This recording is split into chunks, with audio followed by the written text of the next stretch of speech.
नहीं, पर प्रियंका जी अगर इलेक्शन कमीशन सो रहा होता तो एफआईआर थोड़ी दर्ज करवाता। थोड़ा मुझे डेट आप बताएंगी, क्योंकि आपने शो के बिगिनिंग में ही कहा था कि एक डेट बताया 25 फरवरी को एफआईआर लॉन्च की गई थी ईसीआई के द्वारा। आप वो डेट बताएंगी मुझे? आपने बिगिनिंग में कहा था 25 फरवरी, जैसा कि मैंने सुना। तो ये रहा, ये मैं आपको 1 फरवरी का दिखा रही हूँ। सीबीआई की तरफ 25 फरवरी नहीं, 21 फरवरी, 21 फरवरी 2023, 25 नहीं 21 फरवरी। हाँ। बढ़िया बढ़िया बढ़िया बढ़िया रूबिका जी, ये रहा 1 तारीख का। सीआईडी की तरफ से ऑलरेडी लेटर लिखे जा रहे थे कि हमको क्या क्या प्रोवाइड करवाइए, आप रिक्वायर्ड आईपी लॉग प्रोवाइड करवाइए, डेट प्रोवाइड करवाइए, टाइम प्रोवाइड करवाइए, डेस्टिनेशन आईपी प्रोवाइड करवाइए, डेस्टिनेशन पॉट्स प्रोवाइड करवाइए। कुछ प्रोवाइड करवाया क्या? ये कब किया उन्होंने प्रियंका जी? बाकी कुछ नहीं। ये कौन सी तारीख बता रही है? जी ये मैं आपको नोटिफिकेशन 1 फरवरी का दिखा रही हूँ। 1 फरवरी का, उनसे पहले का है 1 फरवरी। हाँ। आप देखना चाहें तो ये देखिए। जी 1 फरवरी का है ये। नहीं नहीं नहीं नहीं तो पहले तो इधर से ही हुआ और 18 बार को लेटर लिखे गए। नहीं, ये कैसे हो सकता है? एफआईआर दर्ज हुई है 21 तारीख को, 21 फरवरी 2023 को। ये बिल्कुल, ये नोटिफिकेशन कब की है? तो मैं आपको सीआईडी का लेटर दिखा रही हूँ ना, जो लेटर लिख रहे थे वो लोग। नहीं, तारीख की कॉपी मेरे पास है। ये देखिए 1 फरवरी। 1 फरवरी कब? फरवरी, ये देखिए डेट भी आपको हम जूम इन 1 फरवरी कब? 1 फरवरी 2023। 2023 1 फरवरी एफआईआर से पहले सीआईडी गजब एक्टिव है भैया। एफआईआर से पहले लेटर लिख रही है। इसीलिए मैंने, क्योंकि हम लोग नेशनल टेलीविजन पर है, इसीलिए मैंने कहा दैट इज 2025। पर आप फैक्ट चेक नहीं कर पाती हैं। कैसे फैक्ट चेक नहीं? अभी मैंने आपको आपका फैक्ट जो है झूठा था, तो आप उनको, मैंने आपको एक्सपोज किया। आप मुझी पर कैसे चढ़ सकती है? अरे मुझी पर कैसे? मैं आपसे कह रही हूँ कि ये रही एफआईआर, और आप तो कॉन्फिडेंस देखिए प्रियंका आपका। मैं बता रही हूँ एफआईआर दर्ज हुई है 21 फरवरी 2023 की। आप बता रही है सीआईडी ने लेटर छाप दिया 1 फरवरी 2023 को। फिर मैं आपसे वापस कंफर्म कर रही हूँ, यू सेड नो। मुझे लग रहा था कि कुछ गड़बड़ है, और आप ऐसी महिला नहीं है जो बगैर अपनी तैयारी के ना आए। This is not possible. एक मिनट। हाँ, एक तो पहली बात कि मैंने जो सवाल उठाया, पहले मैं बोल लूं रूबिका जी, फिर आपको काउंटर करना होगा। हाँ, तो बिल्कुल, सवाल पूछना होगा। बिल्कुल, I'll give you enough time। ठीक है। ए के वाजपेयी जी ने बोला, अरे इतनी सारी गड़बड़ियां पाई जा रही हैं तो आप गिरफ्तार कर लीजिए। नहीं कर सकते ए के वाजपेयी जी, आप लॉयर हैं, आपको पता नहीं है। 2023 में ही 141 सांसदों को जब निकाला गया था, सस्पेंड किया गया था, उस समय में एक बिल पास हुआ था। वो बिल मेरे सामने, बिल की कॉपी है, ये रही। बिल के ऊपर लिखा है the chief election commissioner and the other election commissioners appointment condition of service term office bill 2023। इसका मैं आपको दिखा रही हूँ रूबिका जी। क्लॉज नंबर 16 ये सामने में है। इसमें लिखा है No court shall entertain or continue any civil or criminal proceedings against any person who is or was a chief election commissioner or an election commissioner for any act, thing or word committed, done or spoken by him। नहीं, बिल्कुल सही कह रही हैं। अरे chief election commissioner और election commissioner के ऊपर नहीं होगी, पर सीईओ के ऊपर तो जिम्मेदारी है ना। आज क्या हो गया प्रियंका जी? तैयारी ठीक नहीं करके आई। जो मुख्य अधिकारी हैं उनकी कोई जिम्मेदारी नहीं बनती है। आज तैयारी ठीक नहीं, आप कहीं बिजी रही हैं। बोलते हैं आज फिर आज की तैयारी ठीक नहीं, आज फिर झूठ बोले। झूठ क्या बोले मैं दिखाऊं आपको? नहीं, आप फिर पढ़िए उनका झूठ, फिर पढ़िए प्रियंका फिर पढ़िए। आपने क्या कहा? एक्शन किसके खिलाफ नहीं ले सकते हैं? I want you to read that clause again. Action किसके खिलाफ नहीं ले सकते हैं? चीफ इलेक्शन कमिश्नर और इलेक्शन कमिश्नर। हाँ, क्योंकि लेकिन वहाँ जो मौजूद है, कहती है कि आपको कर्नाटक सीईओ के खिलाफ एक्शन ले सकते हैं प्रियंका भारती। गिरफ्तार करवाइए। वही तो इंटरेस्टिंग है ना। आप लोग उसे मिन्स मत कीजिए। कर्नाटक के सीईओ के खिलाफ एक्शन ले सकती है कर्नाटक की पुलिस। वाजपेयी जी पकड़ के ले नहीं जा सकती है, जैसा बोल रही है प्रियंका जी के खत पे खत 18 लेटर लिखे हैं। चुनाव सीईओ जो है वो काम नहीं कर रहा है, तो पकड़ा जा सकता है कि नहीं पकड़ा जा सकता है? देखिए, मुझे एक बात समझ में नहीं आई। अरे हमें तो आपकी कोई बात समझ में नहीं आ रही है। पूछा जाता है, सुना नहीं, आपके नहीं आएगी ना, क्योंकि आपके आंख पे चश्मा चढ़ा हुआ ना। करवाली बेइज्जती तो मैं बोला भी नहीं हूँ आपके। ठीक है, अब मैं क्या करूं? अच्छा, मेरे बिना बोले आप बात समझ ली तो आपसे विशेष प्रेम है भैया, क्या बोलने तो दीजिए। हाँ बोलिए। अरे मुझे बोलने दे, हाँ, बिना बोलिए, बोले ही बोलिए। आप समझ गए थे, तो अब यही तो दिक्कत है, बिना बोले आप समझ जा रहे हो। मैंने कहा कि सवाल पूछा जाता है चुनाव आयोग से, जवाब देती है भारतीय जनता पार्टी। आप बताइए किस पे शंका करनी चाहिए? हमारा सवाल चुनाव आयोग से है, भारतीय जनता पार्टी क्यों बीच में कूद के आती है जवाब देने के लिए? भाई इसका जवाब तो चुनाव आयोग देगा ना, भारतीय जनता पार्टी की जरूरत नहीं है। दूसरी बात, आपने कहा कि 2023 में तो ज्ञानेश कुमार नहीं थे। रूबिका जी, संवैधानिक पद पे जो लोग बैठे होते हैं ना, उसमें ईयर नहीं देखा जाता।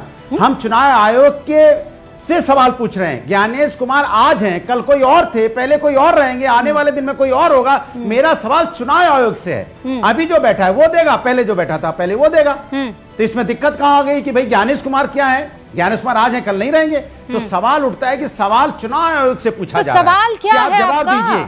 चुनाव आयोग जवाब नहीं देता है। सवाल अब क्या सुनिए है? मेरी बात सुनिए। सवाल सीधा है कि इस देश के अंदर, सुनिए ना, इस देश के अंदर में मैं सवाल पूछ रहा हूं ना आपसे, ओटीपी जिसका वोट है उसको ओटीपी क्यों नहीं आई? ओटीपी किसी दूसरे के नंबर पे क्यों गई? वो डिलीट क्यों हो गया? सवाल एक है, तो इसका चुनाव आयोग जवाब दे। एक बात, आप एक सवाल डिलीट नहीं हुआ है, उसमें 3 सवाल पूछ रहा हूं। आपको भी व्हाट्सएप ज्ञान आ गया, सुन लीजिए। डिलीट नहीं हुआ है। अब मैं बोल लूं? अरे मैं अपनी क्या बात बोल कह लूं? लूं? क्या झूठ थोड़ी फिर आप हमें बोलेंगे? सवाल पूछ लीजिए। झूठ मैं बोलता ही नहीं हूं। अरे आपको और सुन कोई लीजिए ना, बुलवा रहा है सीतापुर- आपको, कोई और सुन दुश्मन लीजिए, बैठा है आप आपका जो झूठ झूठ नहीं तो बुलवा रहा है आपको। सुन लीजिए, सुन लीजिए, अरे सुन लीजिए, अरे सुन लीजिए। मैं पाया गया कि 42,000 जिनकी मौत हो गई थी वो भी राशन ले रहे थे। अब ये किसकी जिम्मेदारी जरा बताइए आप? माने जिनकी मौत होगी वो भी राशन ले रहे थे इतने दिनों तक। ये सिस्टम के खामियां है कि नहीं है? तो जब देखिए, सिस्टम आप पे लोग सवाल सब उठाएंगे इधर तो आप से सवाल उधर मुझसे कूद रहे पूछने लगेंगे। हैं। मेरे पॉइंटेड सवाल का नहीं, इधर से पॉइंटेड उधर जवाब कोई नहीं आप कर में रहा से है। किसी के बात पास सिस्टम पे नहीं उठाया जा रहा है। नहीं, सिस्टम पर भी सवाल उठाइए, पर सबके पास जवाब आप है। सॉलिड प्रूफ के साथ उठाइए। हाँ। आप मुझे ये बताइए, ये कर्नाटक में आपके भैया राहुल गांधी ने प्रेजेंटेशन किया, कहा आलंद में 6018 वोटों को 15 मिनट के अंदर अंदर हटाने की मांग आ गई है ना। उसके बाद वोट चोरी कैसे हुई, वोट चोरों को कैसे बचाया जा रहा है, उन्होंने 45 मिनट तक बातें कही हैं। मुझे ये बताइए कि इससे प्रूफ क्या हुआ, क्योंकि जिस बारे में वो चर्चा कर रहे थे उसकी एफआईआर किसी और ने नहीं, इसी चुनाव आयोग ने करवाई है, जिस पर आप लोग भ्रम, झूठ, नैरेटिव परोसने की कोशिश कर रहे हैं, जिसके खिलाफ। अब सवाल ये है, चुनाव आयोग ने एफआईआर कराई, आपकी बात मान लेता हूं, मान क्या लेता हूं, सच है ये। फरवरी में, सुनिए मेरी बात, फरवरी में जो कैंडिडेट चुनाव लड़ रहे थे 2023 में, उन्होंने शिकायत की थी कि यहां वोट चोरी हो रहा है। चुनाव मई में हुआ था, शायद आप भूल रही हैं। फरवरी में उन्होंने शिकायत करवाई, उनके शिकायत पे लगातार वो शिकायत कराते रहे कि यहां वोट चोरी हो रही है। उसके बाद चुनाव हुआ था मई में जाके 2023 में, तब उनकी जीत हुई थी। तो सवाल है कि वो अपना वोट चोरी हो रहा था उसको बचाने की कोशिश कर रहे थे, और बचाने में कुछ हद तक कामयाब हुए। यही सवाल चुनाव आयोग से पूछा जा रहा है कि जब वोट चोरी हो रहा था, आपको सीआईडी बार बार रिमाइंडर आपको भेज रही है कुछ दिनों से, आप उसका जवाब क्यों नहीं दे रहे? और आप जनता के बीच में क्यों नहीं बता रहे अपने कैडर्स को बनाया है? प्लीज, ये जो 4-5 लोग कोर में मौजूद हैं और ये जो प्रेजेंटेशन तैयार कर रहे हैं, मैं आपका भला सोचने वाली हूं, मेरी राय आप लोग ले लीजिए, मत इस चक्कर में पड़िए। आप लोगों ने पिछले चुनावों में, और मैं आपकी बात कर रही हूं, आप कौन हैं? अनुराग भदौरिया जी, आप समाजवादी पार्टी के राष्ट्रीय प्रवक्ता हैं, दूसरे नंबर, आप तीसरे नंबर की बड़ी पार्टी हैं। आप कहां इस चक्कर में पड़ रहे हैं? अनुराग भदौरिया जी, आप मुझे ये बताइए, 2024 में सबसे ज्यादा अगर सीने में दर्द पैदा किया बीजेपी के, तो किसने किया? किसने किया? समाजवादी पार्टी ने। बिल्कुल सही। और ये समाजवादी पार्टी, अब रुकिए अनुराग जी, अगर समाजवादी पार्टी ने दर्द पैदा किया है भारतीय जनता पार्टी के सीने में, तो कैसे कर दिया? वोट चोरी होती तो आपकी इतनी हैसियत थी कि आप इनके सीने में दर्द पैदा कर पाते हैं? बताइए, 80 में से 80 ना ला पाते? मेरी इतनी हैसियत थी कि यहाँ पे सुनिए, समाजवादी पार्टी की इतनी हैसियत थी कि बीजेपी को 0 पे पहुंचा दिया अगर वोट चोरी नहीं करते तो। 0 पे होती, 33 सीटें नहीं होती, 3 से ज्यादा नहीं आती। क्या बात कर रही हैं आप? क्या बात कर रही है? भारतीय हमारी समाजवादी पार्टी की इतनी हैसियत थी। 2014 में कांग्रेस सत्ता में थी ना, कितनी सीटें आई थी आपकी? अनुराग भदौरिया जी बताइए मुझे, 2014 में कितनी सीटें आई थी आपकी? कितनी सीटें आई थी आपकी 2014 में? तब तो भारतीय जनता पार्टी नहीं थी ना, तब तो कांग्रेस थी ना। कितनी सीटें आई थी 2014 में आपकी? मैं तुम्हें अभी समझाता हूँ। अब फिर 2014 चले गए। वोट चोरी सवाल नहीं है हुई कि थी ना तब। भारतीय जनता पार्टी की नीयत और नियत के खिलाफ जनता में रोष है। अनुराग और भदौरिया जो समाजवादी सवाल पार्टी पूछ रही हूँ अपने- उसका जवाब दीजिए समाजवादी मुझे। पार्टी जनता के लिए 2014 काम में कर रही कोई है। वोट चोरी अपने नहीं हो रही पीडीएफ फॉर्मूला जनता थी, को चुनाव समझ आयोग में कोई आने की वोट बात चोरी करिए नहीं तो कर रहा जनता था। पे भरोसा तो है। मुझे बताइए उत्तर प्रदेश में तब समाजवादी पार्टी की कितने सीटें आई थी? तब तो वोट चोरी नहीं हुई थी ना, कितनी सीटें आई थी? मैं आपसे पूछ रहा हूँ, मुझसे मैं मत आपसे पूछिए। पूछ रहा हूँ, मैं सवाल आपसे पूछ रही हूँ, रहा मेरा मेरी जवाब बात दीजिए सुनिए। आप। अरे मैंने आपसे पूछा नहीं, बस एक अरे आंकड़ा आप बताइए। 14 में 2014 में जाएंगे, उत्तर प्रदेश में 1990 आपने कितनी चले सीटें जाएंगे, जीती फिर थी? 2000 में चले जाएंगे, 2024 की में नहीं आएंगे। कितनी कितनी सीटें देखिए, जीती थी 2024 आपने? में आ जाइए, 2024 में तो है। वोट चोरी हो रही थी ना, फिर मैं तो कैसे आ आपसे गई 37 अरे सीटें एक बार आपको? रुकिए ना, आप गोल पोस्ट चेंज मत कीजिए। अब दिक्कत है, अभी आप प्रियंका आप जी को चेंज बोल कर रहे रहे थे, हैं, मैं गोल नहीं पोस्ट कर रही हूँ, चेंज मैं तो कर वहीं खड़ी अभी हुई हूँ। मैंने चुनाव आईना दिखाया आयोग तो वोट मेरा चोरी आप कर गोल रहा पोस्ट है, चेंज करने तो लगे। फिर आप मैंने लोग कहा कैसे 2024 जीत रहे में, हैं? 2024 में आप चलिए, लोग कैसे 2024 में हम सत्ता में 37 बने सीटें हुए और हैं? प्लस कांग्रेस की अगर मिला ये के लोग वोट 43 चोरी सीटें करवा हैं। रहे हैं, अगर कैसे निष्पक्ष चुनाव कैसे होता, चोर हैं ये लोग? अगर जास्ती नहीं होती, ये कैसे तो चोर हम हैं? कम 11 से साल कम से हैं और नेता आप लोगों को भारतीय जिताए जनता चले जा रहे हैं पार्टी अलग अलग राज्यों में। कंट्रोल उदय। राहुल गांधी कहना क्या चाहते हैं, पहले आप ये समझा दीजिए। राहुल गांधी जो कहना चाहते हैं, उन्होंने 2 घंटे तक बोला तो सही। नहीं 45 आपने मिनट बोला उनका है। कहना- 2 घंटे आपने हाँ, सुना जो भी होगा, हमने तो 45 में ही मामला समझ लिया था। ठीक है, 45 मिनट बोला और उसके बाद से लगातार पार्टी बोल रही है। 2 घंटे क्या, कई घंटे हो गए लगातार बोलते हुए। तो क्या कहा है, ये तो साफ है ना। उन सब चीजों का जवाब देना चाहिए। जो लोग जवाब देना चाहते हैं वो तो जवाब देते नहीं है। राहुल गांधी इससे ज्यादा और क्या कह सकते हैं? उन्होंने सर मैं खुलकर बताती कह हूँ, दिया है। मैं आपसे ये सवाल इसलिए कर रही हूँ पंकज जी कि पहले ये कहा गया कि वोट चोरों को बचाने का प्रयास कर रहे हैं सीईसी, फिर उन्होंने ये कहा कि देखिए कैसे वोट चोरी हुई है, फिर उसके बाद 1 घंटे पहले का ट्वीट है, मतलब 3 घंटे पहले का पिन ट्वीट कुछ और कहता है, उसके बाद का ट्वीट ये कहता है कि ये लोग सहयोग नहीं कर रहे हैं, जो जांच हो रही है वहां की इन्वेस्टिगेटिव टीम की तरफ से, तो जांच नहीं हो रही है कि चोरी हो गई है। दोनों में से एक स्टैंड लीजिए ना, कड़क वाला। चोरी तो साफ है ना। चोरी के तो सारे तथ्य पेश किए राहुल गांधी ने, अपने पिछले प्रेजेंटेशन में भी किए थे, आज भी किए। और उन्होंने खुल के आज तो यहाँ तक कहा है कि देश के मुख्य निर्वाचन आयुक्त वोट चोरी करने वालों को बचाने का काम कर रहे हैं। तो जिन पर वोट चोरों को बचाने का आरोप है, अगर आप भी उन्हीं को बचाने का काम करना चाहती हैं तो कीजिए, कौन रोक सकता है? पंकज जी देखिए, आपको लग रहा है कि वोट चोरी हो रही है, ठीक है, और आप उसके खिलाफ एफआईआर दर्ज करवाते हैं, तो आप वोट चोर हुए कि आप वोट चोरी के खिलाफ खड़े सिपाही हुए? कौन हुए आप, पहले ये मुझे क्लियर कीजिए। नहीं, क्या एफआईआर दर्ज कराई, उस एफआईआर के बाद क्या हुआ, इस सब की जानकारी निर्वाचन आयोग दे। निर्वाचन आयोग वो तो कर्नाटक की सरकार, कर्नाटक की सीआईडी को देना है ना, उसका ठेका भी यहाँ पर बैठ के कोई केंद्र सरकार थोड़ी लेगी। पंकज जी मुझे ये बताइए कि जो एफआईआर दर्ज हुई है वो एफआईआर किसने दर्ज की है? राहुल गांधी ने, कांग्रेस ने, सिद्धारमैया जी ने, डीके शिव कुमार ने? ये मेरे पास एफआईआर की कॉपी है। ये किसने एफआईआर दर्ज की है?